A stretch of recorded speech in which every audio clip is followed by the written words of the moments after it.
السلام الله عليكم ورحمة الله تعالى وبركاته. دمان أصحابته ونجين سلامي سلام كدب ما أنت وحرمنا تول كيني سدحات إن برنو كورس كيني سدحات أو فوتوشوبكا مركا ما أنت وحرمنا إن كبلاونو قيب تاني والله يو كروب تول كاني كروب تول محل سميها كروب تول سيدي سب وحا أيان وجرا مركا أم كروب الوسمينا إن الشيء أسود دورتي مركا سلا أسود دورتي إن علينا عيدان أكسو يريس kadib intaan aad hadid intaas waa la jaraa control z soo celi marka crop toolka waa intaas okay shayga waxa sameey kartaa asigoo saan ku dooran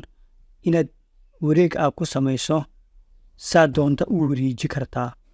soo ma jeedid waa wareeji kartaa kabacdi crop leedahay waa jari kartaa marka crop toolka noocyo badan ayaad ugu sameey kartaa marka wax ku jireysid marka qaybtaas waa intaas crop kaani waa in sheegani oo geeskan laga soo yareeyo ama geeskan laga soo yareeyo ama halka sare laga soo yareeyo ama in footage lagu sameeyo xoogaa la wareejiyo xoogaa marka la wareejinayo asima wareegsanayo laakiin sawirka wareegsanaa marka waa intaas internet aado si automatic lagu jiraa marka crop toolka sidaas ay loo adeegsadaa marka waxa ku hoos jira mid la dhaho macna perspective crop tool perspective-gaasi asigan wax ma dhaamo okay sidaan marka ku yahay hadaad intaas la jaraa okay marka wuxuu kaga duwan yahay asiga waxa ka dhigi kartaa qaabka doonta oo macna u wareeji kartaa soo ma jeedid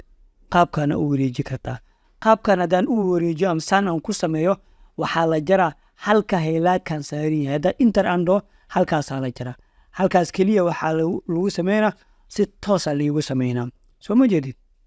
okay control o ando okay hadan sidan ando xooga sidan ando internet sidan ando internet san ando sidan markanda hadhoodi sidan loo toosina ma ahan sidan laguma keenayo interbalando soo ma jeedid wuxuu ku leeyahay could not use and the perspective crop tool because and the center معنى point is not correct معناه wuxuu ku leeyahay ma saxsan ku leeyahay wuxuu rabaa wax saxsan uu rabaa okay bal aan fiirino hadda uu aqbalaya marka sidaan aan ku sameeyo okay soo wajid hadda uu aqbalaya hadoodi intaan kaliya waxa sidaan lagu aadina kaliya bal ay fiiri soo ma jeedid marka perspective toolka macna perspective toolka sidaas ayaa loo isticmaalaa marka waxa ku soo haray macna slice tool iyo okay slice select tool labadan waxa loo adeegsadaa website-yadii waxa loo adeegsadaa badana lama isticmaalo marka kaas waa ka gudbaya okay control z aan soo dhaho okay waxa soo haray toolkani badana macna lama adeegsado laakiin waayahan dambe si zaid ay loo adeegsadaa macna waxa la magaciisi macna frame tool la frame toolkaasi badana waxa loo isticmaalaa sawirada in la dhex geliyo ayaa loo isticmaalaa okay marka sidaas ugu dhufatid laba qayb uu leeyahay inaad adiga rectangle aad ka dhigto ama inaad circle aad ka dhigato ka doonta ka dhigi kartaa marka hadda wuxuu noo yahay okay circle noo yahay waan dooraneynaa okay markaan doorano xeelaada noo saariye sidaan marka noo saa in sawirka aan soo qaadano file tagayna meesha ay ku qoran tahay macna place embedded aan tagayna ka bacdi sawiraan soo qaadanayna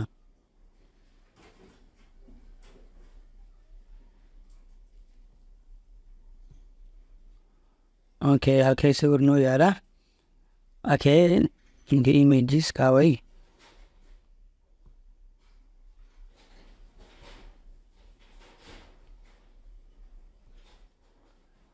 okay halkaana tagayna kamarkoota sawirkaana soo qaadanayna okay sawirka markaa soo qaadano si automatic waa soo dhaxgalaya okay waad sugaysaa adiga soo ma jeedid sawirkii waxa laga dhigay circle wareeg kaliya laga dhigay halkan markaan fiirino wuxuu leeyahay laba qayb uu leeyahay qaybna waa taas qaybtan waa qaybta frame-ka ama sawirka galay waaye qaybtani waa qaybta oo macna frame tool-ka waaye labadooda hadaa dooranayso shift qabane labada waa si automatic oo dooranay ka bacdi waa move kareyne ma fahantii marka hadaan binaa cidla ku dhuftana waa kaas soo ma jeedid waa sawirkii oo la geliyay mask la geliyay un waaye okay sawirka haddaa rabto inaad xoogaa weynayso waa doorane qaybta sawirka waa qaybtan waa doorane marka select inta halkan aad ka dhaadid kan gooniya u taaban karta kan gooniya u taaban karta marka sidaan select u dhaadid waxaa leedahay keyboardka ay control T leedahay soo ma jeedid control T waa soo yareey kartaa waa weynay kartaa ay halkaa rabtaa gee kartaa marka qaybtan waa sidaas okay control Z aan soo celiyo delete aan iska dhaho okay intaas marka dhaho haddana isla asiga soo doorana qaybta waxaa soo qaadana okay rectangle ka soo qaadana wax ma kala duwano kaasina okay sawirka soo qaadana okay file ada placing badan leeyahay placing bad markan dhaho sawirka soo qaadana so automatic waa soo galaya halkan xoogaa wuu wareegsanaya soo ma jeedid hadda si automatic fit ayuu ku yahay xoogaa drag and drop marka hadda waa sidaas kaa doonta doorane haddaa kan doorato macnaa fareemku wuu ka weynaane sawirka halkaanu ku ekaana soo ma jeedid asigna banaankaasoo noqona si uu la simo ama xoogaa ka yaray intaan hadda ka yareeyo halkan sare crop laga dhigaya halkan sare crop laga dhigaya soo ma jeedid intaasay noqonee halkaa markaad wareeg aan ka dhigo waa kay sawirkii u dhaqaaqa sababta sawirka u dhaqaaqay waxay tahay halkan ayaa noo dooran haddaan kan doorano waxaa dhaqaaqaya kan kalaa dhaqaaqayo sawirka markaan taabano automatic kan uu isku bedelaya halkaa markaad dooratid waxaa lagaa rabaa inaad okay isticmaashid xariiqanta ay isticmaashid soo ma jeedid marka sawirkan taabanayna control T aan leenahay si aan ula simno okay waa la samaysa xoogaa si meeshii oo fida ugu noqdo soo ma jeedid marka waa intaas tool sidaas u isticmaalay cropkan waa sidaas marka wixii idinku soo adkaadana waana soo weydiin kartaan maalin walba waxaan qorsheynay inaan 2 tool kaliya inaan soo dhigno ayaan qorsheynay wassalaamu calaykum waraxmatullaahi tacaala wabarakaatuh